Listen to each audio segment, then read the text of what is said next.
Voilà un an maintenant que nous avons lancé le site Histoire ordinaire. J'ai eu envie de créer ce magazine sur Internet pour prolonger le journalisme qui me passionne depuis 40 ans, raconter le monde à travers les gens qui, dans leur vie quotidienne, affrontent les situations. Le reportage est l'acte fondateur de tout projet journalistique. Il faut aller à la rencontre des gens, là où ils sont. Ce projet est partagé par une équipe d'amis, journalistes et non journalistes. Récemment, nous avons tenu une réunion pour vérifier comment et pourquoi nous choisissions nos sujets de reportage. Maintenant, je pense qu'il faut qu'on réfléchisse régulièrement sur le pourquoi de tel choix, pourquoi tel sujet. Donc je propose que chacun dise un petit peu pourquoi il a choisi tel ou tel sujet dans cette année. Oui, alors moi j'ai choisi de parler de Nyumbasita, c'est un petit village sur les bords de l'océan Indien, au Kenya. Un petit village que j'ai découvert après un SOS lancé par les militants d'Action Aid. Et donc moi je m'intéresse à la question de l'accaparement des terres dans le monde. Et j'ai découvert un petit village dont les terres avaient été rachetées par une grande société et qui veut cultiver donc des agrocarburants. Et les paysans ont été expulsés. Et ce qui m'a séduit chez eux, c'est à la fois leur enracinement sur cette terre au bord de l'océan Indien et puis cette volonté farouche, pacifique de tenir parce qu'ils ne veulent pas finir leur jour dans des bidonvilles qui enserrent Nairobi, la capitale. Oui, alors moi j'ai trouvé que Kiribati c'était une belle histoire. C'est vraiment complètement dans notre objectif, dans la mesure où surtout c'est une belle histoire humaine, une belle histoire solidaire, une belle histoire collective. Et un aspect alors que moi j'ai trouvé qui me semblait intéressant, c'était comme c'était un projet nouveau, c'était qu'on s'y attelle et que ce soit qu'on en fasse une espèce de feuilleton sous forme vidéo, qui était une façon, un autre des moyens, des médias qu'on souhaitait utiliser dans le site.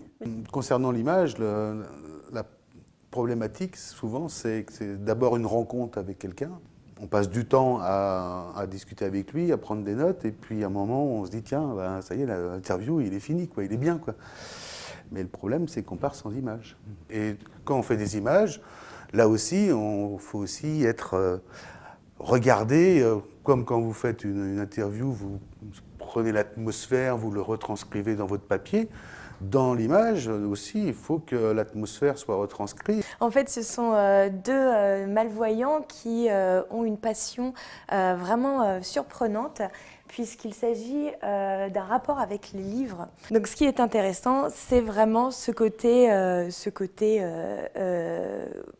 aller au-delà de ses limites, ce qui peut donner aussi une sorte d'exemple pour nos lecteurs qui pensent parfois avoir certaines limites, alors que là, en fait, on a ces deux personnes qui dépassent leurs limites. Alors Fanny et Zélie, c'est deux filles, 30 ans, belles comme tout, du boulot, dans un secteur qui fonctionne autour des technologies de communication, et qui, après avoir bien préparé leur coup, décident de faire le tour du monde. Moi, ce que j'ai trouvé intéressant, c'est que c'est deux femmes qui vont à la rencontre d'autres femmes dans le monde, qui, contrairement à tout ce qu'on peut dire de la jeunesse aujourd'hui, qu'on présente souvent frileuses, non, elles quittent leur boulot, elles vont à travers le monde chercher la réponse à cette question-là. Pourquoi les femmes sont-elles plus victimes de la fracture numérique ? C'est des gens passionnés qui se retrouvent en troupe, qui savent vivre en troupe. La petite expérience qu'on a fait un week-end avec eux, on a vécu ça, quoi, la chaleur de gens qui savent ce que c'est que vivent des collectifs. Puis, la deuxième chose intéressante, ce sont des gens qui se sont rencontrés par amour du théâtre, mais qui en même temps ont trouvé un sujet commun d'engagement. Ils se sont posé la question du sens de ce qu'ils allaient montrer, de ce qu'ils allaient monter. C'est la deuxième ou troisième fois qu'on a mis en place un triptyque, là, et ça a permis de donner du relief en fait à ce travail d'une troupe en 2011 qui travaille sur un poète de 1936 et en fait qui finissent par évoquer des choses qui sont toujours très présentes et très actuelles. La crise de 36, la crise de 2011, on était au cœur de ça. Ça va, Ran? Moi, je suis à la Martinique, là, et bon, il fait 30 degrés tous les jours, là, c'est l'été, c'est très très agréable. C'était une ancienne infirmière, une infirmière libérale, et puis c'est à partir de l'exemple de sa mère, elle a commencé à penser au logement des personnes âgées et s'est dit que la meilleure solution, c'était de mélanger les personnes âgées avec les jeunes. Et c'est ce qu'elle a voulu faire. L'ancienne caserne a donné lieu à un ensemble qui est un véritable lieu de vie où les voisins s'entraident, où les jeunes vivent avec les plus anciens et tout le monde se retrouve dans un restaurant communautaire qui s'appelle Fourchette et Compagnie, qui est d'ailleurs ouvert aux gens du quartier. Nous abordons cette deuxième année avec une nouvelle maquette et une organisation de l'information renouvelée pour être plus lisible et rendre plus accessible la masse des reportages que nous avons accumulés. Donc là-haut, je pense qu'on avait prévu de forcer un peu les corps. Hein, ouais. Donc, okay. Ça va être fait pour le jour. Donc après le triptyque, il fonctionne très très bien, à mon avis. Ouais.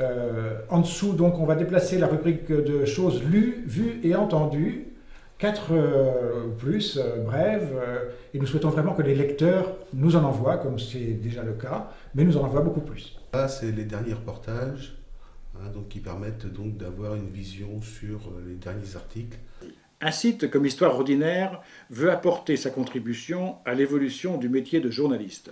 L'idée du journalisme augmenté nous intéresse, mais dans le sens où les lecteurs et les lectrices nous apportent de l'information. Le forum d'opinion ne nous intéresse guère. Nous voulons apporter davantage des faits et créer des liens entre des gens qui peuvent se découvrir une communauté d'intérêt. Alors moi j'ai eu une surprise avec le site parce que je pensais que, étant donné tous les réseaux qu'on a, les relations qu'on a, oui, tout le monde serait un peu précipité pour faire des propositions de travail. Or, il faut dire qu'on commence tout juste au bout d'un an à avoir un peu de participation, un peu de gens qui envoient des choses ou nous signalent des choses.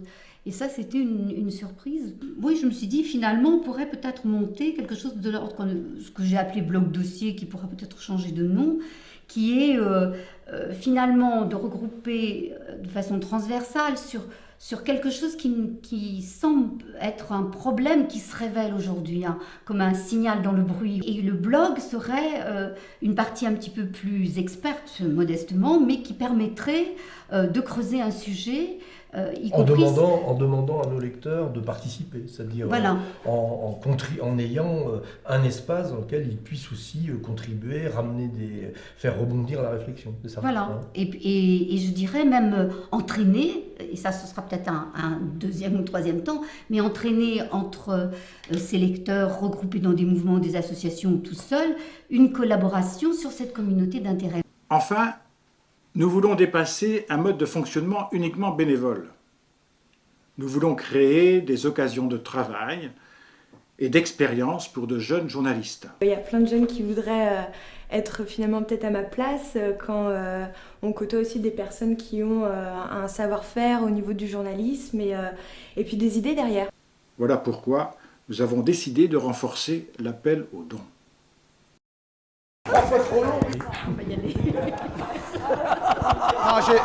Non, mais 3 fois trop long, c'est pas trop long.